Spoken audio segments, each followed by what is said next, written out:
thank you to our supporters. Please like, comment, share, and subscribe. Yo, Salaam nerds! It's your boy Neebs, aka Watch with Neebs, and I'm here with my co-host Jeff, aka How to Train Your Jazz On. I did not expect that one. I was These were getting Jazz better and every Kinslayer. episode. I swear to God. Jazz. Oh man, how are you doing, bro? How are you doing? Bro, I totally was expecting Kinslayer there. That was good. Oh man, listen, man. I'm a little sad today, man. I'm a little sad today because it's the final episode, bro. It's the final. I miss having JJ and Rich on the show. Like, I don't know how what I'm gonna do now. It's gonna be so weird. Well, we have that spin-off with the animated version, and then the Nymeria spin-off. So it's in development. I don't know when it's coming. So oh man. Well, we call dibs on you guys once that's back. We gotta make sure you got the free agents when that's happening. No. They're gonna be contracted by then. Okay, don't worry. We can only hope. Yeah. We'll pay you guys in samosas and biryani. Negroni, spagliato. Oh, that's so funny. Biryani spagliato with chutney in it. Have any of you guys tried this drink? No, but I bet you bartenders across America and Latin America hated that sound bit because now they're having to make Negronis left and right. So many people told me they're not even pronouncing it right in that clip. That's the funny part. It's a thick British accent. Yeah, they have the British accent, so they don't really have to pronounce it exactly how we would, but it sounds like Shakespeare, however they try to butcher it. Hey, it sounded great to me. Speaking of Shakespeare, what a tragedy! What a tragedy this episode. Oof. Oh man! All right, It truly is a Shakespearean tragedy. It is a Shakespearean tragedy. Also, shout out to everybody in the comments. We got a lot of people watching. We got a lot of people in the comments. Argentina. Oh my god! People from Argentina. I'm telling you, Latin America loves House of the Dragon. Like half of Twitter is in Spanish or in Portuguese. Like when you look up a lot. Oh my goodness, they are all over it. I think Brazil is like the second largest market for Unclassified World, like after like United States. Yeah, they're huge. Fascinating. Shout out Portugal, shout out Brazil, shout out all of them. Jeez. Yeah. Should we do an episode in Spanish, like "Donde está mi dragon"? Like, you sound like Dora there. My God, that was so bad. How do you say dragon in Spanish? El dragon. Dragon. Oh, nice. Oh man, that's good. That's good. That's pretty great. Can you help me find Vhagar? Oh God! Oh, you guys are awesome. This chat is cool. Daemon, no swiping. Daemon, no swiping. Showing up. Oh man, this is fun. Oh my God, so many people in the chat today. Yay! All right, awesome. Let's start it off, man. Let's start it off with the show starts off with our boy Luke, and he's having a little episode saying he doesn't want to be king of Driftwood. A little sad boy tears. And well, at least that's one problem he doesn't have. That's horrible. That's terrible. He's not Lord of the Tides and not Lord of the Skies either, unfortunately. Or any earthly or mortal coil in general. No, his problems were done very quickly. Oh man, I hope it was painless. It should have been. I watched it in slow motion a few times, and my man or my lady Vhagar cookie monsters him because she doesn't eat him at all. She just chomp. Nom. Yeah, when that wing got torn off Cyrax, I lost it. I was crying like a baby. It was so sad. D is for death. Oh man, that's crazy. But you know what part of this show was really hard to watch, and it was the pregnancy. And you see Rhaenyra start off. She's pregnant. She's holding her belly, and then Rhaenys comes in with the bad news. She knows it's coming. Like, I feel like she knows it's coming. You could see it in her like eyes, and then the news drops, and then she starts to feel the contractions, and like she starts wincing, and you're just like, oh man, this isn't a good sign. This is not a good sign. And then it happens. Oh, let's get into that, man. Ladies first, I guess. JJ, why don't you start this one off? I dread any scene that has a miscarriage and that sort of and stillborns and just childbirthing. Like we've already had that with Emma Aaron in the beginning. I was kind of treading lightly with this scene, how graphic it's going to be, but it is a catalyst to her character to push her arc forward. And one of the things that the show didn't capture, her daughter's name is Visenya. She named her after one of the conquerors of the Westeros, and the baby was actually born with like dragon scales and a tail, like the stillborn. Yeah, I heard that too. Which is part of it's part of lore. I don't know how deep are they going to go into that. So, but yeah, that was Emma Darcy. They are perfect. Like, I don't know who had doubts, and they're missing Millie Alcock, which is totally cool. But Emma Darcy deserves at least a nomination for this episode. She delivered. They delivered. Yeah, do. I feel like a lot of people on this show. There should be a few nominations just from this show alone. I think it's really, really cool. I wonder if, like, since it is an unreliable narrator, could it be something similar to, like, you know how sometimes babies are born with like the umbilical cord wrapped around? Maybe someone thought that was the tail. Maybe something like that might have been it, or it actually had scales. We don't know. It's possible. I didn't catch anything. I kind of looked away. I'm not a huge fan of gore. And Oh, I was like this. I just want to catch a little bit of it, No, I was looking forward, and I mean, you do see the umbilical cord, but also, if you remember back in season 1 of Game of Thrones, when Daenerys miscarries, they mentioned that the child was scaled and deformed and had wings and was rotting from the inside. Not that they would have showed anything that graphic, but this isn't the first time they've mentioned I kind of saw scales too, Courtney. There are a couple people in the comments who were saying they saw scales, and I mean, it was a premature baby and it was covered in blood, but like, it's not the first time we've heard it or seen it on depicted in television. So I think Maegor's brides they were poisoned by Tiana Tower, but like his stillborns all had malformations and like weird things happening with the stillborn babies. So yeah, it's pretty common in the lore.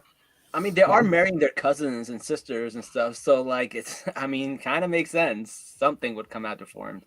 But that's the thing. Like, the genetics in this world, they don't really function like you would think. You know what I mean? No, not really. They're kind of strange. Yeah, you have to kind of suspend your belief on this one. Again, George Martin sets the rules, and we kind of follow them. Like most of these Targaryen, there's a ton of them. There is like hundreds and hundreds of them. I can argue 5 mad ones, and even 4 ones, I can sort of argue that. Like only one truly went like cuckoo for cuckoo puffs.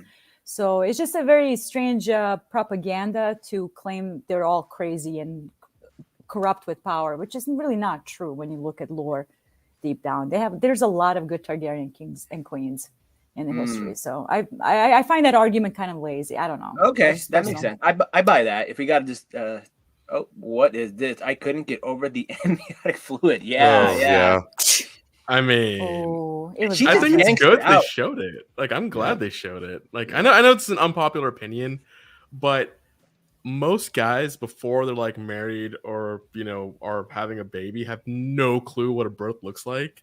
Yeah. I'm glad they showed how messed up it can be and how dangerous it is for the woman. It's violent. So now guys have like, oh shit, I need to be more responsible here. I might be killing this woman if we don't do things correctly here. So you can look at it that way. Yeah, it's unsanitized for sure, and it's unsanitized completely. She was standing up and just yanking that baby out. Like, oh my god! Even the handmaidens were like, "Can we help?" But that speaks to Rhaenyra's character. That what's happening with her mentally. She's sort of alone this entire episode. Daemon is planning his war because she's still not in war mode yet. She's still grieving. She's going through trauma, physical and mental, loss of a child, and her dad just died. Her crown got usurped. She feels betrayed. So I can imagine like she doesn't trust anyone other than her actual flesh and blood around her. And that's why she calls out for Daemons, because any one of those handmaidens could be just a spy in waiting, because that's just how the game gets played. And did you notice that that she did not allow the Silent Sisters to wrap the baby? Which was a nice touch. Because if you look in the back, you have Silent Sister and the giant 7-pointed star, which is like Faith of the Seven in the kingdom.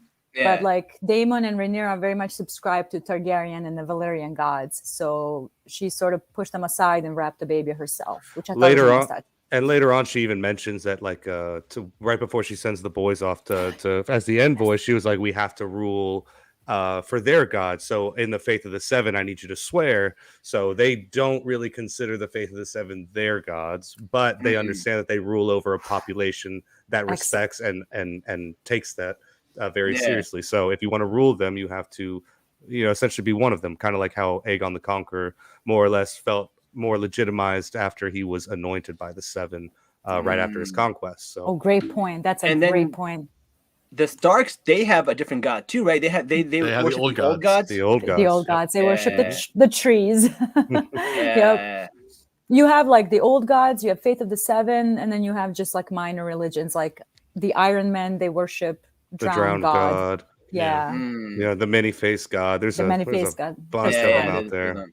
Oh wow! Okay. Lord of Light. I mean, on the R'hllor, yeah. Oh yeah, that's right. We saw a bunch of those in Game of Thrones. Yeah. R'hllor doesn't.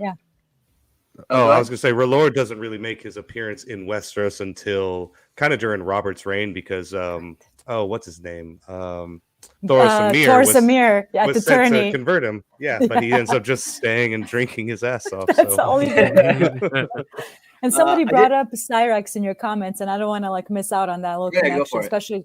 That was part of the birthing scene as well, like Cyrax screaming in agony, sort of matching her emotions to Rhaenyra's emotions, which was a very nice touch in the dragon bond and what it means.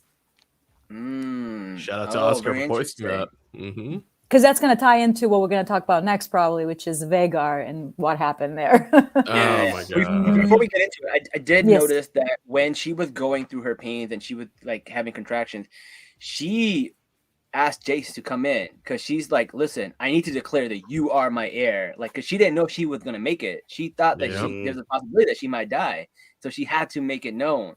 And I thought that was really interesting. And also, she's probably like one of the only people that she can really trust, right? Right. I thought that was really interesting.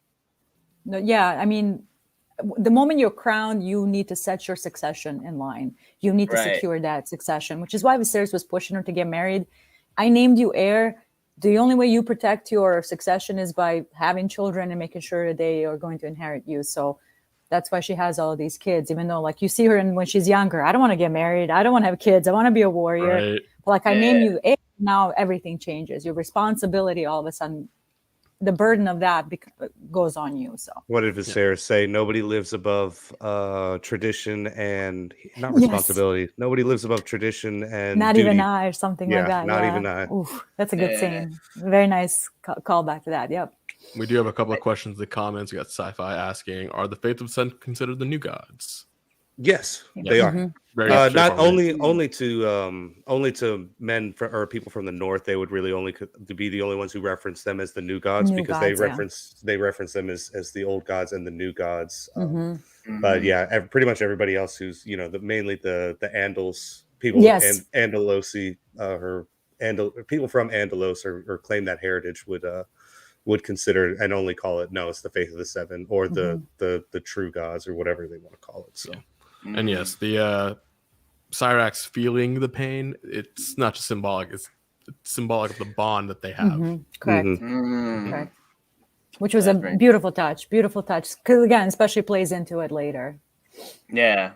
So we see like Daemon kind of go off the rails a little bit in this episode. Some parts where he was planning an all-out war, and then we see Viserys kind of like Rhaenyra tells him to, hey, go take care of that. Make sure that he's not doing anything crazy. So he goes to talk to him, and then he's like, all right, listen, I got to take you out. And they go and they see the White Cloak, and they kind of like assert their dominance and have them reevaluate their oath, right? We see that, and then also like he loses it later on again when he starts choking Rhaenyra, when he's like what did she say that he makes her it's super triggering for him when I rewatch this. It is. Basically she brings up not only is Daemon less mentally equipped to, you know, deal with death and loss, which is why he immediately jumps into the war council and refuses to go by her side, because he knows that it's probably not going to end up well with how early she is in term. But bringing up, you know, obviously they're talking about Viserys, his brother, who he cares very deeply for, but then his damn prophecies. And the moment she starts bringing them up, it triggers him, because he number one, he's tired of hearing it. And then even right after the death stare that he gives her whenever she mentions, you know, the Song of Ice and Fire, I read in a interview between them two that it in her mind legitimized herself, because Viserys never trusted Daemon to be the heir, which is why he only, you know, shared it with his daughter. And so in that gets to stew in his mind a little bit, but it also confirms for Rhaenyra that she always was the one that was meant to be the legitimate heir. Yeah. No, that's true. That's very true. And that's got to be like her thing. Like, hey, it was always meant to be. And it's a really nice moment for her and her dad, because she never knew. She always thought that there was a chance that he would give it to somebody else. And the fact that he never told anybody else kind of just like cemented it in her mind, which I thought was pretty cool. And Viserys, I think, brought it up to her like when she was younger, like, this is on you to carry this burden, you know what I mean? And he's never spoken to anybody else about it. So for Daemon, that was a moment of betrayal, but it also, like, none of this matters now. Dragons and dreams didn't make us kings, dragons did, because he is in a war mode, filled with rage, filled with anger. Viserys is dead. He thinks he's poisoned. The crown has been usurped. His wife lost a child. Like, all of these emotions are happening in that scene, and then an ultimate betrayal of, like, he didn't trust me enough, and I'm the one that was always there. So it just completely triggered him, which to me, it tracks with the character. He's always been impulsive and violent like that. Like, a lot of people on the internet, I don't know if you guys knew this, the episode leaked. Like way earlier. I saved myself from all of it. I was like, not looking at it. I've seen some of the discourse, especially regarding Daemon, because a lot of people tried to romanticize him, which I've said it from the beginning. Do not romanticize this man. We can all make fun and jokes and simping and all that. That's all fun and games. I get it. But, like, don't, like, make it an entire personality where you, like, delete your accounts or bully people or troll people. It was like, it was getting out of fucking control. It was insane. I was like, everybody needs to calm down. Daemon is even worse in the book. They actually did more favor to him on the show. They gave him a good edit. I will say that whenever he grabs her. Justin, you give a good edit like of the reality show. Is it not a reality show? Is it not real? Yes, it is. Up with Targaryens. You know, when he does grab her, like he is kind of forceful with it. But I'm gonna be honest, I've choked women harder with consent, and that wasn't like a death grip. That was like I need you to shut the fuck up right now because you're pissing me off. So I like, you could tell, like, he wasn't like going full blown with it. You almost made me spit out my water there, man. The way my heart stopped. The way my heart. With consent. Complete the sentence, bro. Complete the sentence. I'm gonna get taken for a sound bit there, and I'm gonna get canceled. Sorry, guys, I'm leaving. That gets clipped in without context. You're fucked. Yeah. That'll be on the Salaam News TikTok tomorrow. All right. Oh man, but Daemon does really believe that he was killed. He does not believe his brother just died. He legit believes they killed him. Mm-hmm. They just seen him right before, you know, a few days prior to. So yeah, it's not in his mind. Of course, you know, he thinks what he wants to think, and he's going to believe what he wants to believe. So why would he believe anything else when Aegon took the throne? Exactly. If they wouldn't have believed, he wouldn't have believed that nearly as much if a raven had been sent like it was supposed to, and Rhaenyra was summoned to come and take the throne. So, and the milk of the poppy, he was the one who smelled it, right, and knew all that. Knew that he was being drugged the whole time. I mean, for good reason. He wasn't. Yes, I was going to say for good reason. That medication is literally to alleviate pain, so you can die painlessly. That's the whole point of that medication. As good old Bobby B says, give me something for the pain and let me die. Let me die. That's what. All right, let's hit some comments before we go to the next part. What do you got, Jack? Daemon isn't a Disney prince. No, he's not. Stop He is no Prince Eric. romanticizing anybody on this show. Even Disney There's princes no one aren't good. Disney princes. Yeah, that's true. Even Disney princes are pretty bad, actually. This one from Michelle. Damon's probably, also lashing out because. Blocking him from the Oh, crown. sorry, Doesn't wrong mean he comment.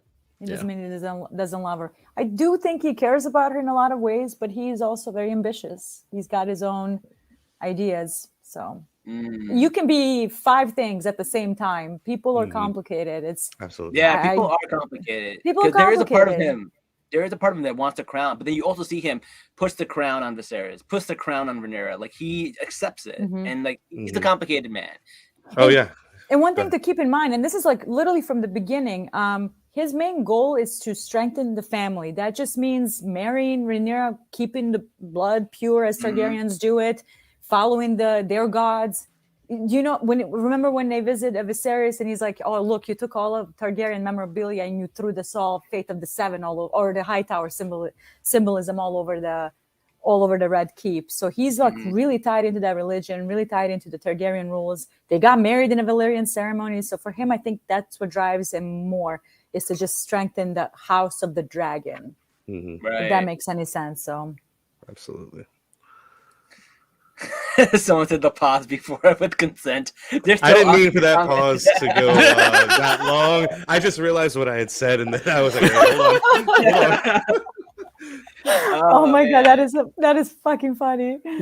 Yeah, people are like, Daemon would never kill his family. Thank Okay, you. he kills his wife. Thank you. People keep forgetting that part. Oh yeah, he did kill his wife. Smashed her head with a stone.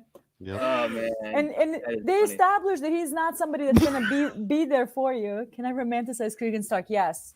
Oh yeah. Oh yeah. Go for it. Go I for can't it. Wait wait till to you see see him. You're fine. You can put your eggs in that basket. But he's young though. He's supposed to be young. He's supposed to be Jason's age now. Literally. Yes, that's I think during Dance is 23, and I was always afraid they may age him up because they like to age some of these lords way older, so they're more serious. But apparently he is Jace's age, so they probably may cast somebody in their 20s, which is great. Cregan is awesome. We can simp for Cregan. That is strong. Awesome. Yeah. We need a list from you on who we can and can't simp for. Yes. I'm working on it. Yeah, I'm gonna hold this up for red flag and just let you know, like, Fair. let that go. If they have a blonde wig, probably no. Oh man. If they're missing an eye, probably not. Probably not. Maybe man. Dragon Knight. The Dragon Knight. Sure. Okay. What about Corlys, who is back? He is back in this episode and just chilling. And yeah, the sea snake is back, and I love the fact that like they're having these discussions, and like Daemon like casually says like, we have this many dragons, including Melee, and like, no, did you see don't. her face? No, you Did you don't. see her face as soon as she's like, we have who? You have what? I don't know about that. You might want to do a recount, Playboy. Your math is not mathing. But like she wanted her husband there, but also I feel like her husband also weighed in her thoughts just as much, because she's like, this girl is the only one holding the realm together, right?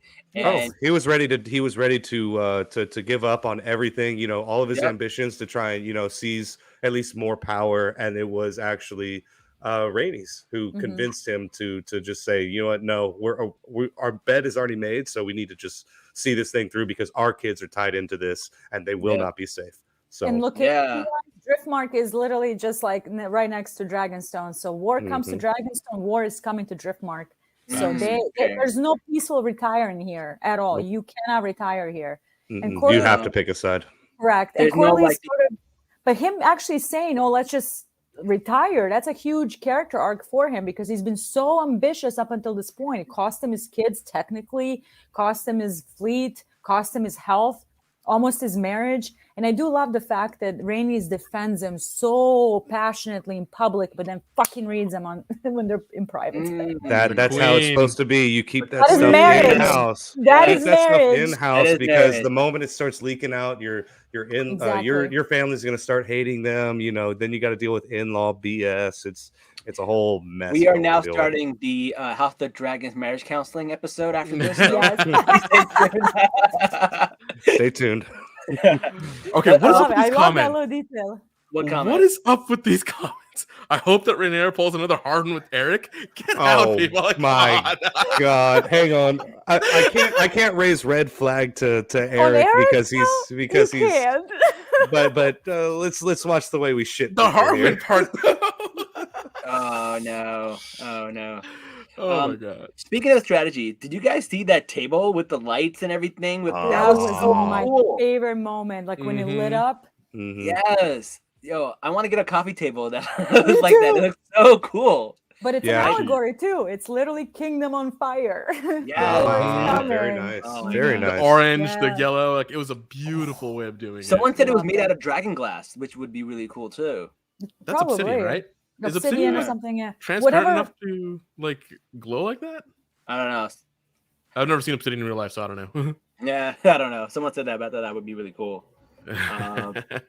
I don't know. It was really cool. So who is Rhaenyra's cupbearer? Is it the one who's the ward of Rhaenys, or is it the other daughter? That's Daemon's daughter, Rhaenyra. Eldest. Yeah, older. The elder. Mm-hmm. I do how like she looks over and like kind of like goads her over to the younger. I can't remember her name, but she goads her over to like, hey, come on. She's trying to give a seat of power, at the high table to these girls, when herself wasn't really involved in a lot of the politics. Yeah, so exactly. She's trying to get them involved a little bit for political purposes because she still needs the Valerian 100%. Fleet and she hadn't secured it by that point. But still, you could tell it was like, no, these are my son's betrothed and they need to be involved in the process. Yes. And again, she was a cupbearer too for Viserys, and he never put her at a table. So I love that touch. Never got to stand at the table. Exactly. And somebody pointed out, I think they tagged me in like a TikTok video.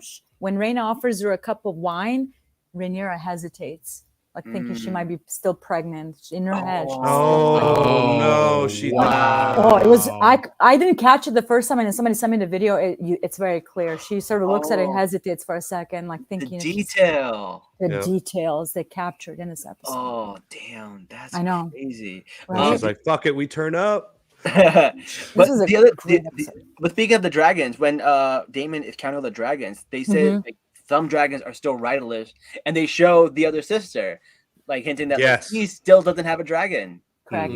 Absolutely. Because Rhaena wanted to claim Vhagar, if you remember a few episodes back, so she's still dragon-less. Yeah. I've had a few friends that have told me at least a handful of times. They're like, "Oh, do you think Daemon's going to get a second dragon?" I'm like, "No, dude. Like, that's not how it works. You bond with one, and he's been with Cyrax for so long. Like, I've seen all the memes of just like the Vermithor thing, when he was singing him a Valyrian lullaby. Yeah, the woman and the man walking or whatever. The dude turns around to look at the other girl or whatever, that. and it's like Cyrax's like, "What are you doing?" It reminds me of Thor: Love and Thunder with the old hammer and the new hammer. That's excellent. Yep. It doesn't work that way. You get to ride only one dragon in a lifetime. So we ride together, we die together. It's bad boys for life. He only went to basically get Vermithor to awake him, to release him from the dungeon under the Dragonstone. So he was singing in Valyrian. I think to me was to soothe him because that dragon. I will not be convinced otherwise. When he started singing, it sounded like a lullaby. And keep in mind, King Jaehaerys was his last rider. Yes. I swear up and down, and I'll die on this hill, that is something that Jaehaerys might have sung to the children when they were growing up, and he used it knowing that Vermithor would have heard it as well as like hey, this is a banger right here. I know you've heard this one. And then he burns everything, and he's like, and that's why he doesn't immediately engage. Like, fuck. Oh, dude, I love that. That is. I will die on that hill. It's that simple. Yeah, co-signed. That tracks. That tracks. I believe that. Somebody asked in the comments who claims Vermithor. We're not Spoiler. Spoilers. Next season. Read the book. Well, they may change that. They probably actually will. Who is alive still, and yeah. It's still up in the air. No pun intended. Nice. Vermithor is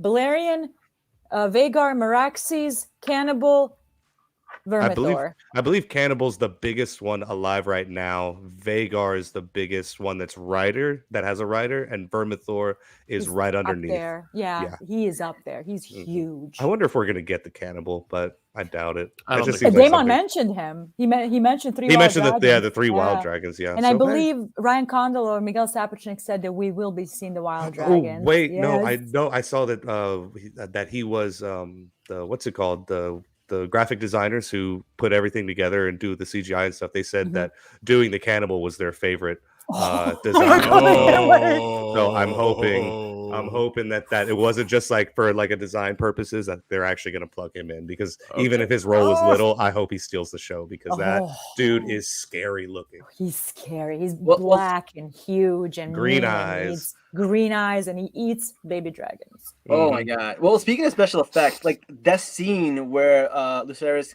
goes there and it's raining and he sees the image of Vagar just behind him, like that's like some Godzilla shit. Like he looked massive. Godzilla. I was like, turn around and go home. Run.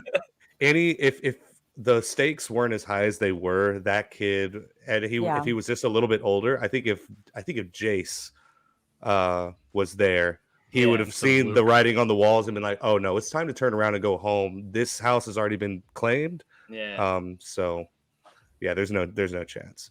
Yeah. But he's a kid, and he wanted to just fulfill his mother's wishes, and he got caught in the crossfire. And he's trying to be brave. Like that's a theme with Rhaenyra's kids attempting to be brave for their mother, unfortunately. So yeah, the whole thing is unfortunate. But the whole sequence was really awesome with Boros Baratheon and Aemond and his sapphire eye that's driving the girlies crazy. It looked really cool. Someone in the comments asking, can Dragon Riders only be Targaryen? Because in one video, Rhaenys is only half. So they Valyrian. need Valyrian blood, and more than House Velaryon blood, because if you were just House Velaryon, they were never Dragon Riders. You need some sort of, and the Targaryens are the only Valyrians still remaining, so you need some of their blood to be able to claim a dragon, which is why there were so many suitors trying to get Princess Rhaenyra.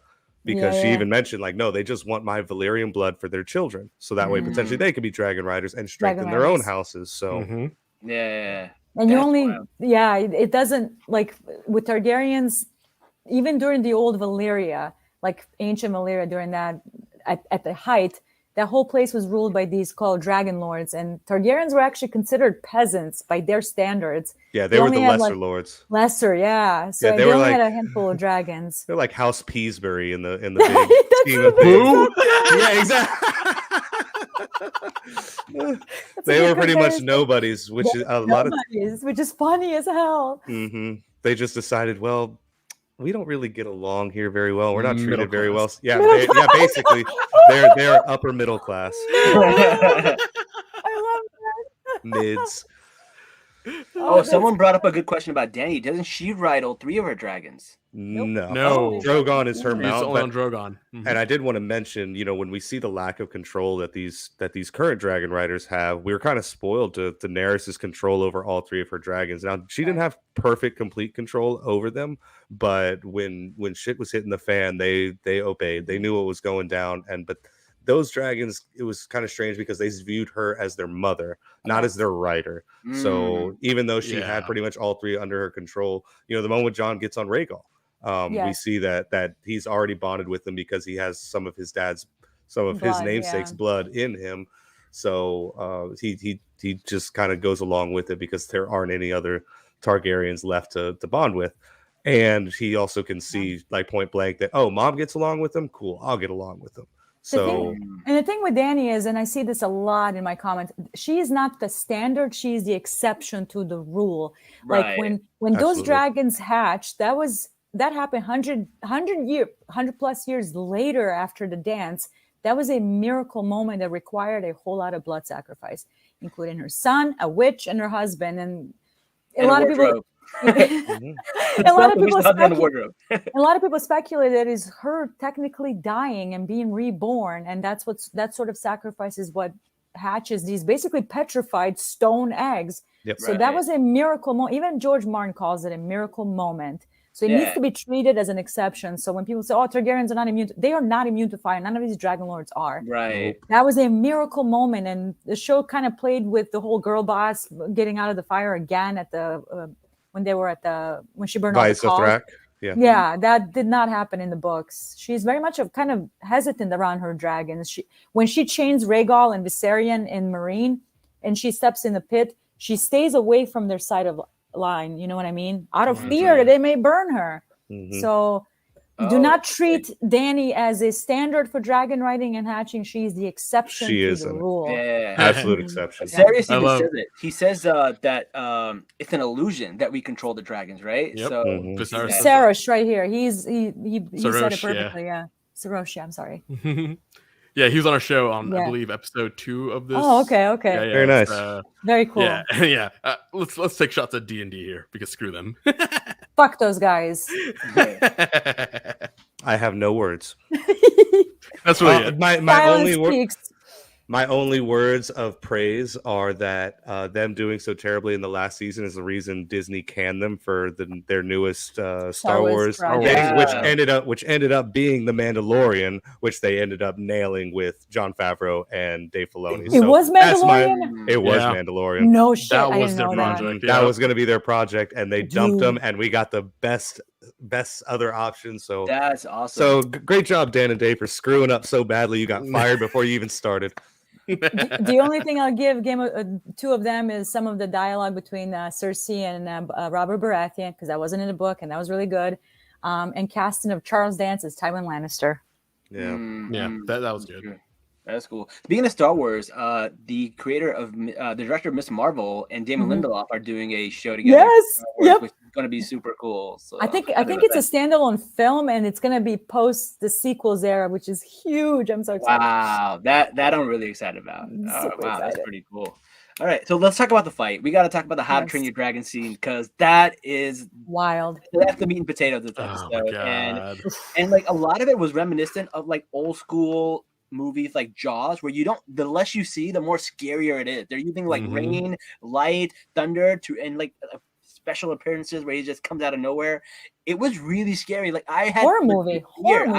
Absolutely. It kind of reminded me a little bit of like Jurassic Park. Like when the T-Rex is coming after him, must go fast. Yeah, with the rain and the lightning behind him, it's a silhouette. Yeah. And it's one of the few sequences that didn't have any music. It really was pulled like. Oh yeah, they wanted to just build that your tension. Chest build up. Yeah, it was heavy.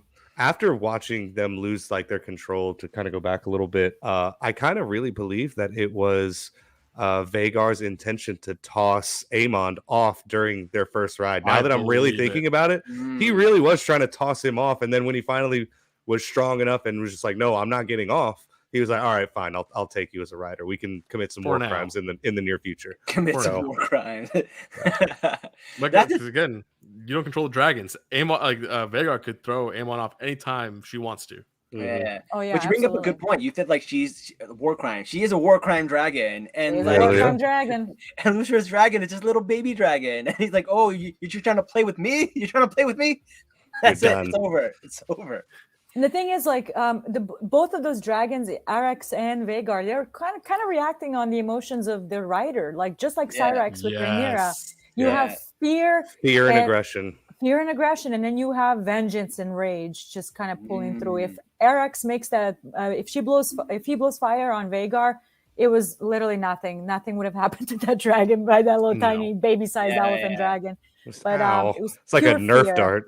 It reminds me of a fight in a dog park where like a little chihuahua, the big dog is like. That reminds me of a video I've seen. Like it was like a Japanese restaurant where there was a husky there, a little chihuahua barking, and the husky did what huskies do, and that chihuahua was gone. Oh, that's what I mean. That's exactly what happened. That's exactly what happened here, though. Like, no, it is. Don't start none, won't be none, man. Oh, interesting. They use the Mandalorian immersive tech to shoot the scene. Okay, that makes sense. I really felt like I was in there. Yeah. Oh, wow. That's very cool. Really cool. Very cool. The choice to make it partly an accident was chef's kiss. I 100% agree, because in Fire and Blood, Aemond is a complete and utter psychopath.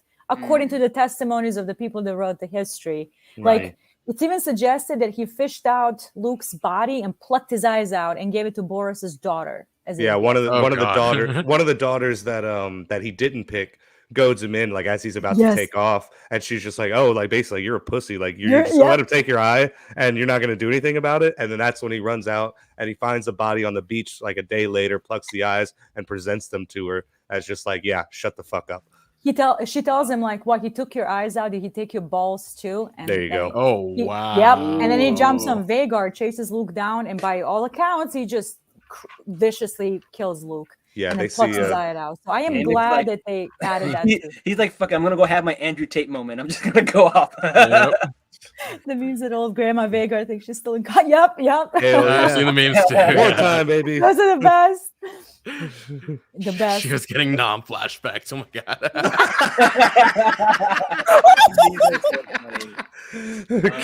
Cue fortunate son. Okay. Tell Daemon. I've always so I used to work on helicopters in the military, so like the fortunate son memes were always in our like circle of thought or whatever. And I've always thought of dragons as like basically like attack helicopters, but instead of missiles and guns, you have fire, and they fly about the same speed and can basically have the same maneuverability as dragons. So I've always thought of dragons as like attack helicopters. And so this girl is, she's having her non-flashbacks. Mhm. Oh my god. Vhagar, we did it for Senya. We got the Dornish. Oh my god. This chat is out of fucking control. This is Oh my god, that shit's out of pocket. This chat is insane right now. Oh man. But Oh you know my what? God. Luke made an effort, man. When he went into those canyons, I thought he was gonna make it. I was like, oh, he's smart. I would have Vhagar stayed in there until the storm passed. Like, you were in Me a safe too. spot that I Vhagar know. could not get you. Like, just I live hide. here No now. This way. is my home. I'm just never leaving here. Yep, this is home now.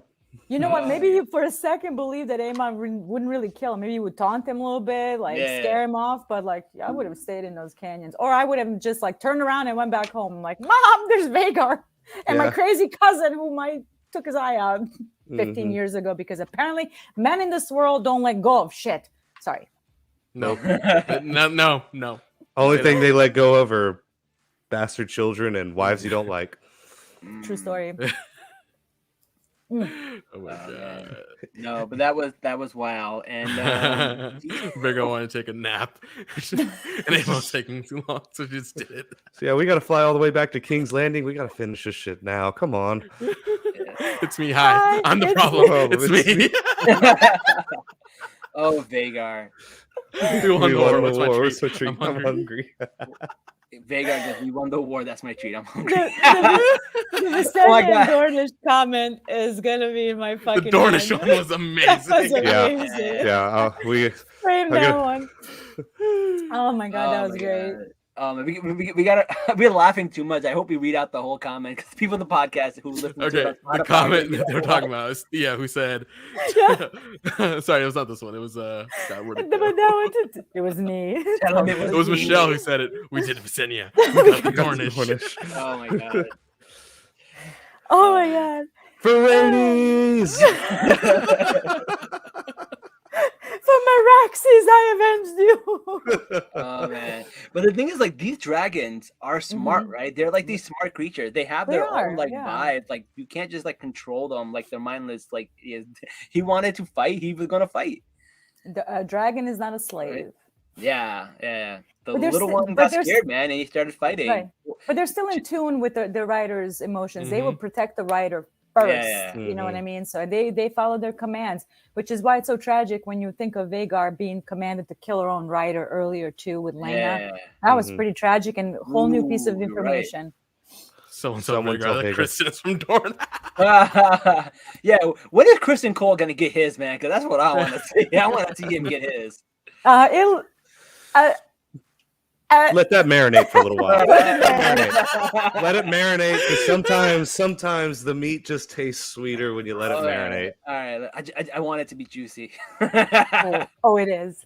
All right. Oh, it all is. right. Oh yeah, so I'm gonna cut back to one of the comments that came back earlier. Mhm.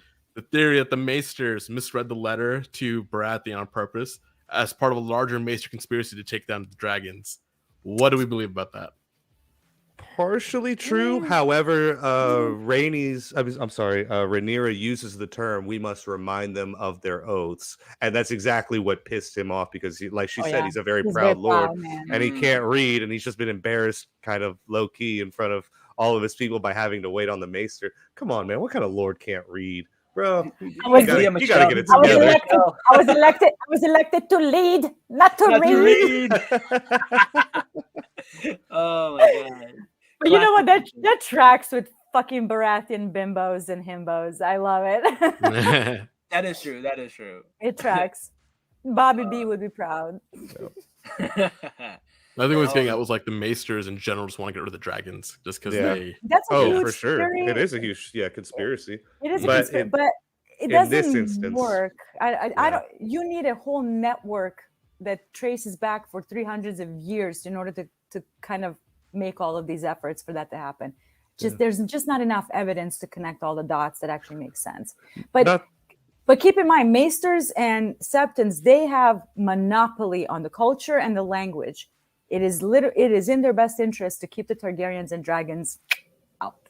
Yeah. So and you got to think. You got to think that it's better to piss off this little kid who just walked in, as opposed to pissing off the guy who you just engaged one of your daughters and has the biggest dragon in the world sitting on your porch, which he can easily just go hop on and take out. Yeah, you want to see the last storm, you're going to see it very quickly. That'll be Harrenhal 2.0. 2.0. You're going to watch that thing melt. I don't care. The rain's not putting that fire out, I promise you that. Not dragon fire. No. Oh, Vanessa, this is a good one.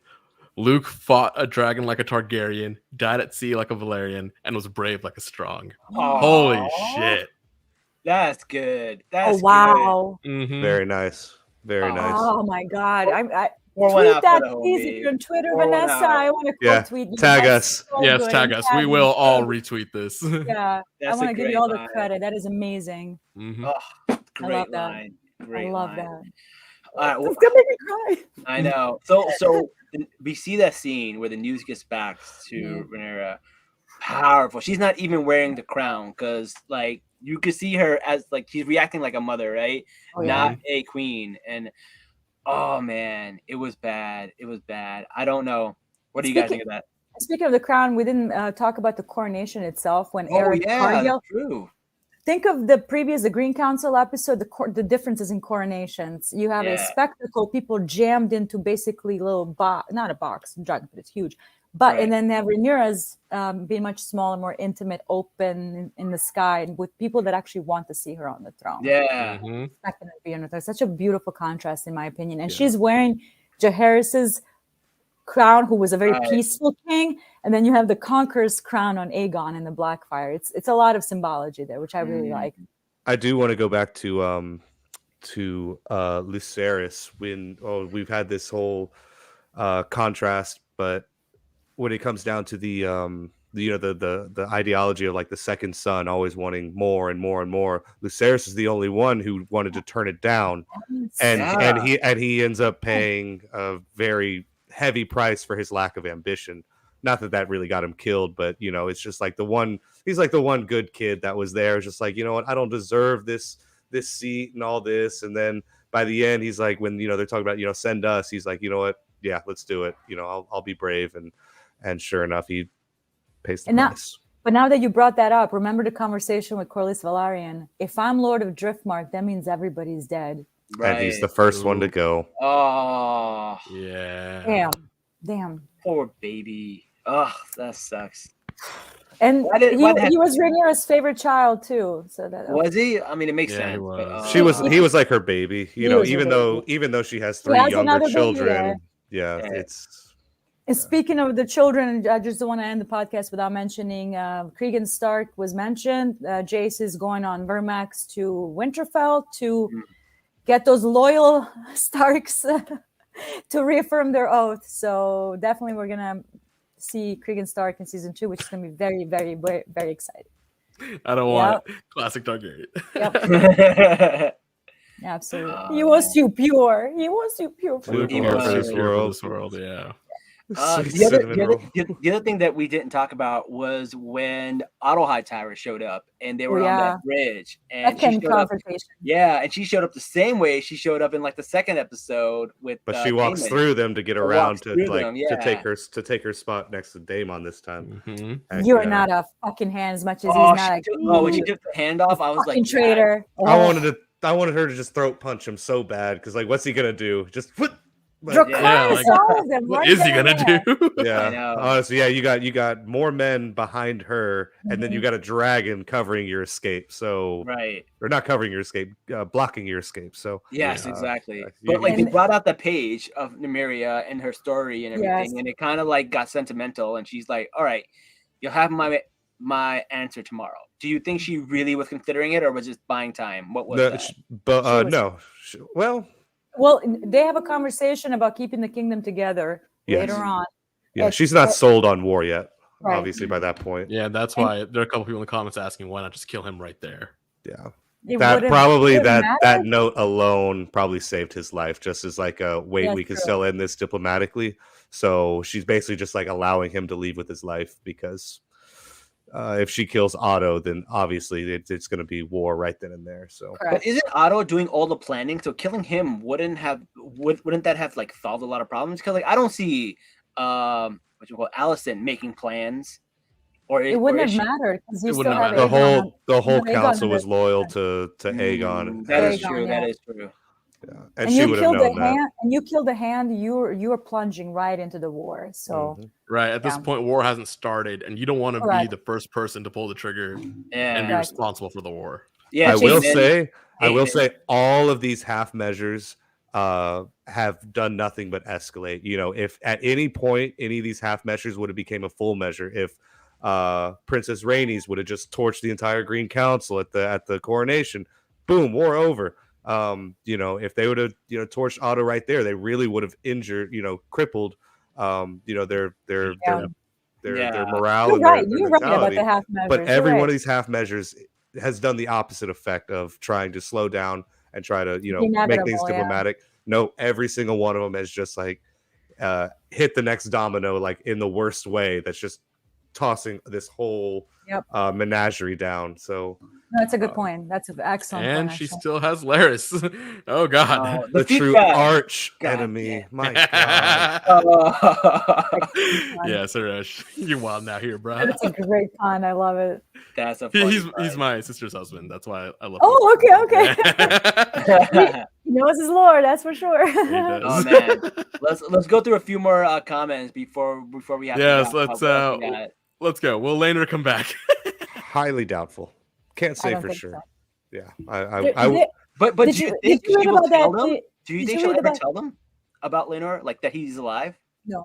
No, she would have by this point to try and secure their support. So yeah, she'd have You been know like, yeah, he's banging boys out in Essos. Just But they less- still think they're the less supporting the girl who people know- killed her son. That's The less wild. people know, the safer Laenor is. That is That's true. Yeah, facts. period. Will it really be 2 years till the next season? a year and a half. Yes, Almost a year and a half. Yep. They're filming in 2023, which means by the time they wrap up production and all that stuff, I'm sure it's going to premiere maybe end of 2023, beginning of 24.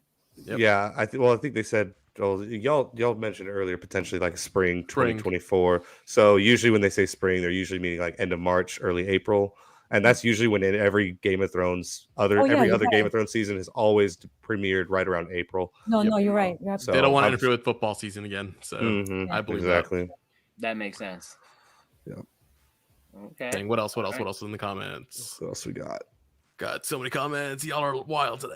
Yeah, the memes in the comments, absolutely wild. Oh, so Hala's here. Yay.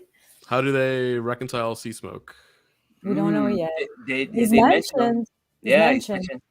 Yeah, he's still hanging out on Driftmark, so even he thinks he's dead, which I guess is kind of an inconsistency. But I'm gonna overlook it for now and wait to see how they To see how it rectify that. unfolds. Yeah, I agree. I'm not gonna jump into. Oh my God, this is messed up. No. I'll just wait before. Give him a chance. What do you think the time difference is when Luke dies and Rhaenyra gets the message, or is that just something we have to like disbelief? Like it's just like, or I does would that happen? I would say a It few had to be days. a week. couple of days at least. Yeah, because couple he days would a have to week. die. Someone would have had to see either the body or something, and then they'd have to Wash send a it up. raven. Then the Raven has to get sent to Daemon. Daemon reads the Raven, then he goes down.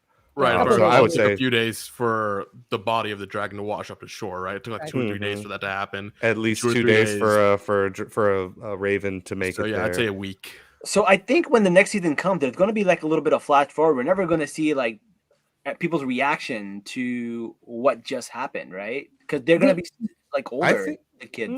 I don't think so. I think they're going to pick up right where they left off because there's only so much to this war, and if they're only going to do 2 to 3 seasons, they're going to have plenty of stuff to go over. They don't need another time jump, which is why they time jump so much in this season because they wanted to get to this point, and now that we're at this point, it's war. Yep, they said no more time jumps. But did anyone notice how Daemon just threw out? They still had Sea Smoke waiting to be bonded, as if he didn't know Rhaenyra was alive. Maybe he was just playing the grift, Yeah. To keep the knowledge of Rhaenyra's death, so nobody looks for him. You know what I mean? So less people know, safer Rhaenyra is. That's why Rhaenyra doesn't even tell his mother because she will seek him out. Good point. All right, last comment, and then we gotta go. You guys have another episode. Do you guys catch that? Aemond, Balon, the heir and the spare. Oh, Jesus. Oh my God, that's pretty bad. Did you catch the interview with George Martin yesterday? No, I didn't. No. 3/4 of Winds in Winter is completed. There we go. Oh, hey, good. Look at that. It's a little light. It still doesn't mean anything. I am confident in the next 2 years, but we shall see. Well, it seems like he stopped like doing all these side projects and stuff like that, so that way he can actually sit down and like what's his name, Bilbo Baggins, somewhere quiet to just sit down and finally write my book. Yes. Oh man, listen, he's right here in New Jersey, man. I'm gonna go find him one day. Do that. In Bayonne, right here. All right, guys, thank you so much for joining us, man. It's been so awesome having you guys here. Everybody in the comments, thank you guys for joining us. We got to find some other shows to have you guys back on because it's really it's not enough. We can't wait 2 years. I have a mic now, so I'll get one. And you're getting a camera next week. There we go. Because I have 4 extra cameras at work, and I'll give you one of them. So look at that. FYI? No, I got my first mic for like $40, which is fine. I thought it was messed up, but it was just the wire that was messed up, so I upgraded for no reason. But mics are not that expensive. You can get a decent one. Not. Yeah, like a blue snowball is like $50, and that was my first mic. You can spend under $50 pretty easily. Just go to the right dealers or whatever, you'll be fine. I'll get a little more professional, and then we're gonna pick a show and we're gonna do this again. Let's do it. Let's do it. We'll find another show and we'll do it, and then we'll have all you guys back. Until next time, guys, thank you for joining us, and Salaam, nerds. Peace. Bye.